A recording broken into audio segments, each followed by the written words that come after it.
ہم بات کرتے ہیں کہ رسول اللہ صلی اللہ علیہ وآلہ وسلم کے صحابہ نے پیغمبر صلی اللہ علیہ وسلم کی زندگی نقل کرنے کا،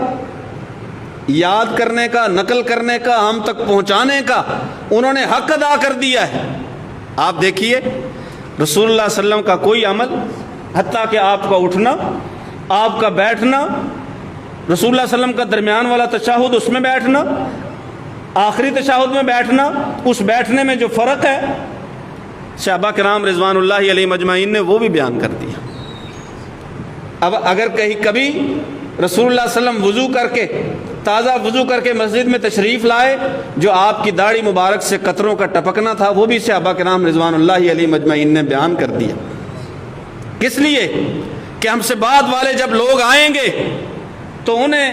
رسول اللہ صلی اللہ علیہ وسلم کے بارے میں ان باتوں کا علم ہو، تاکہ وہ اپنے